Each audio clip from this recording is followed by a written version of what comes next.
Under the visionary leadership of Honorable Prime Minister, we established the International Big Cat Alliance in 2024. This year, India is hosting the first ever Global Big Cat Summit, where heads of governments and ministers from 95 range countries will deliberate on collective strategies for conservation. Heritage and culture tourism. I propose to develop 15 archaeological sites, including Lothal, Dholavira, Rakhigarhi, Adichanallur, Saranath, Hastinapur, and Leh Palace into vibrant experiential cultural destinations. Excavated landscapes will be open to the public through curated walkways. Immersive storytelling skills and technologies will be introduced to help conservation labs, interpretation centers, and guides. The sports sector provides multiple means of employment, skilling, and job opportunities. Taking forward the systematic nurturing of sports talent, which is set in motion through the Khelo India program earlier, I propose to launch a Khelo India mission to transform the sports sector over the next decade. The mission will facilitate an integrated talent development pathway supported by training centers, which are foundational, intermediate, and elite levels. B, systematic development of coaches and support staff. C, integration of sports science and technology. D, competitions and leagues to promote sports culture and provide platforms. And E, development of sports infrastructure for training and competition. Our third Kartavya aligns with our vision of Sabka Saath, Sabka Vikas towards Vikasit Bharat. This requires targeted efforts for 1. Increasing farmer incomes through productivity enhancement and entrepreneurship, with special attention to small and marginal farmers. B. Empowering Divyangjan through access to livelihood opportunities, training, and high-quality assistive devices. C. Empowering the vulnerable to access mental health and trauma care. D. Focus on the Purvodaya states and the Northeast region to accelerate development and employment opportunities. Fisheries. We will undertake initiatives for integrated development of 500 reservoirs and Amrit Sarovars. 2. Strengthen the fisheries value chain in coastal areas and enable market linkages involving startups and women-led groups together with fish farmer producer organizations. Animal husbandry. To provide quality employment opportunities in rural and peri-urban areas, we will support the animal husbandry sector in entrepreneurship development through A. A credit-linked subsidy program. B. Scaling up and modernization of livestock enterprises. C. Enhanced creation of livestock, dairy, and poultry. Enhanced creation of livestock, dairy, and poultry-focused integrated value chains. And D. Encourage creation of livestock farmer-producer organizations. High-value agriculture. To diversify farm outputs, increase productivity, enhance farmers' incomes, and create new employment opportunities, we will support high-value crops such as coconut, sandalwood, cocoa, cashew in the coastal areas, agar trees in Northeast, and nuts such as almonds, walnuts, and pine nuts in our hilly regions. All of them will be supported. India is the world's largest producer of coconuts. About 30 million people, including nearly 10 million farmers, depend on coconuts for their livelihood. To further enhance competitiveness in coconut production, I propose a coconut promotion scheme to increase production and enhance productivity through various interventions, including replacing and non-productive trees with new saplings or plants or varieties in major coconut growing states. A dedicated program is proposed for Indian cashew and cocoa to make India self-reliant in raw cashew and coconut production and processing, enhance export competitiveness, and transform Indian cashew and Indian cocoa into premium global brands by 2030. Sandalwood. Sandalwood is closely linked to India's social and cultural heritage.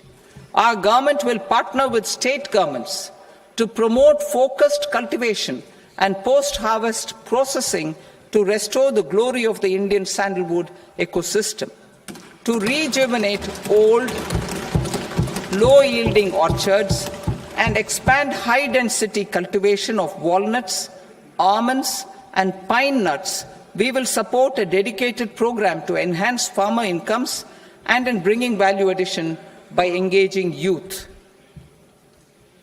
Bharat Vistar, that is virtually integrated system to access agricultural resources. I propose to launch Bharat Vistar, a multilingual AI tool that shall integrate the AgriStack portals and the ICAR package on agricultural practices with AI systems. This will enhance farm productivity, enable better decisions for farmers, and reduce risk by providing customized advisory support. She Marts for rural women-led enterprises.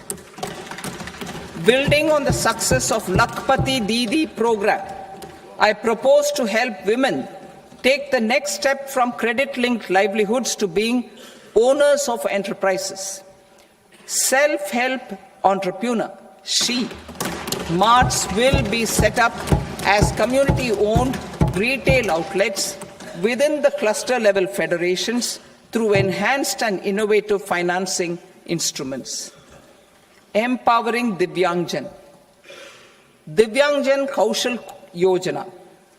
Information technology, AVGC sectors, hospitality and food and beverages sectors often offer task-oriented and process-driven roles which are suitable for Divyangjan. We will ensure dignified livelihood opportunities through industry-relevant and customized training specific to each Divyangjan group.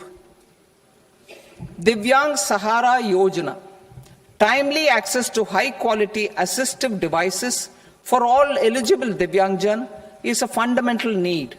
I propose to 1. Support the Artificial Limbs Manufacturing Corporation of India, ALIMCO, to set up and to scale up production of assistive devices, invest in R&D and AI integration, strengthen PM Divyasha Kendras, and support setting up of assistive technology marts as modern retail style centers where Divyangjan and senior citizens can see, try and purchase assistive products. Reaffirming our commitment to mental health and trauma care. There are no national institutes for mental health care in North India. We will therefore set up a NIMHANS 2 and also upgrade national mental health institutes in Ranchi and in Tezpur as regional apex institutions. Emergencies expose families, particularly the poor and vulnerable, to unexpected expenditure. We will strengthen and increase these capacities by 50% in district hospitals by establishing emergency and trauma care centers. Focus on Purvodaya states and northeastern regions. Purvodaya, I propose the development of an integrated East Coast industrial corridor with a well-connected node at Durgapur, creation of 5 tourism destinations in 5 Purvodaya states, and the provision of 4,000 e-buses. Buddhist sites in northeastern region.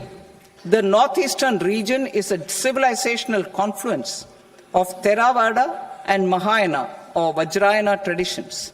I propose to launch a scheme for development of Buddhist circuits in Arunachal Pradesh, Sikkim, Assam, Manipur, Mizoram, and Tripura. The scheme will cover preservation of temples and monasteries, pilgrimage interpretation centers, connectivity, and pilgrim amenities. 16th Finance Commission. On 17th November 2025, the 16th Finance Commission submitted its report to the President. As mandated under Article 281 of the Constitution, the government is to lay the report along with the explanatory memorandum on the action taken report on the recommendations of the Commission in Parliament, which, Sir, Honourable Speaker, you have allowed me to do at the commencement of this session. The government has accepted the recommendation of the Commission to retain the vertical share of devolution at 41%.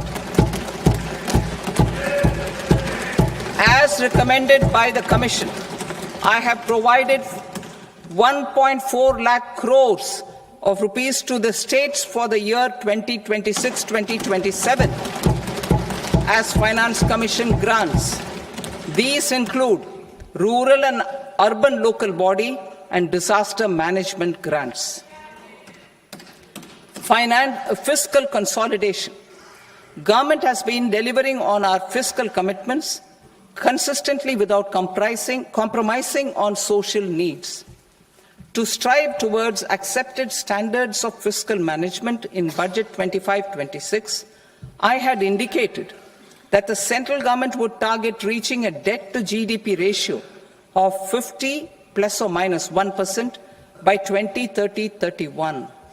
In line with this, the debt-to-GDP ratio is estimated to be 55.6% of GDP in BE 26-27, compared to 56.1% of GDP in RE 25-26. A declining debt-to-GDP ratio will gradually free up resources for priority sector lending and expenditure by reducing the outgo on interest payments. One of the main operational instruments for debt targeting is the fiscal deficit. I am happy to inform this august House that I fulfilled my commitment made in 2021-2022 to reduce fiscal deficit below 4.5% of GDP by 25-26. In RE 25-26, the fiscal deficit has been estimated at par with BE of 2025-26 at 4.4% of GDP. In line with the new fiscal prudence path of debt consolidation, the fiscal deficit in BE 26-27 is estimated to be 4.3% of the GDP.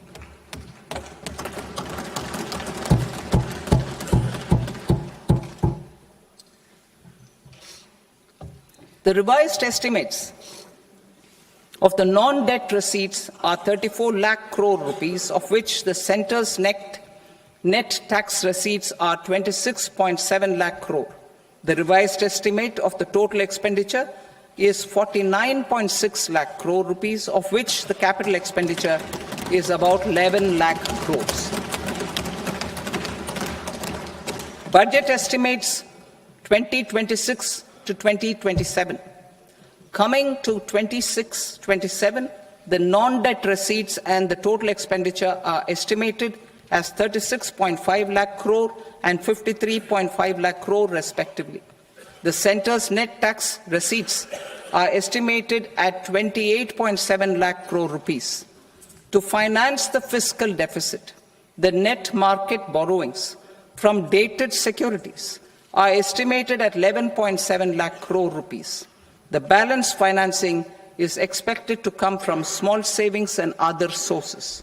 The gross market borrowings are estimated at 17.2 lakh crore rupees. I'll now move to Part B. Part B, direct taxes.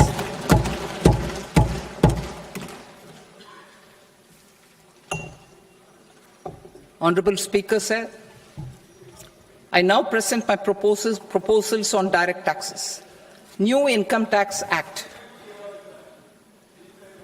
In July 2024, I announced a comprehensive review of the Income Tax Act 1961. This was completed in a record time, and the Income Tax Act 2025 will come into effect from 1st April 2026. The simplified income tax rules and forms will be notified shortly, giving adequate time to taxpayers to acquaint themselves with its requirements. The forms have been redesigned such that ordinary citizens can comply without difficulty. Ease of living. I propose that any interest awarded by the Motor Accident Claims Tribunal to a natural person will be exempt from income tax, and any TDS on this account will be done away with. I propose to reduce TCS rate on the sale of overseas tour program package from the current 5% and 20% to 2% without any stipulation of amount. I propose to reduce TCS rate for pursuing education and for medical purposes under the Liberalized Remittance Scheme, popularly known as LRS, from 5% to 2%. Supply of manpower services is proposed to be specifically brought within the ambit of payment to contractors for the purpose of TDS to avoid ambiguity. Thus, TDS on these services will be at the rate of either 1% or 2% only. I propose a scheme for small taxpayers, wherein a rule-based automated process will enable obtaining a lower or nil deduction certificate instead of filing an application with the assessing officer. For the ease of taxpayer holding securities in multiple companies, I propose to enable depositories to accept Form 15G or Form 15H from the investor and provide it directly to various relevant companies. I propose to extend time available for revising returns from 31st December to up to 31st March with the payment of a nominal fee. I also propose to stagger the timeline for filing of tax returns. Individuals with ITR 1 and ITR 2 returns will continue to file till 31st July, and non-audit business cases or trusts are proposed to be allowed time till 31st August. TDS on sale of immovable property by a non-resident is proposed to be deducted and deposited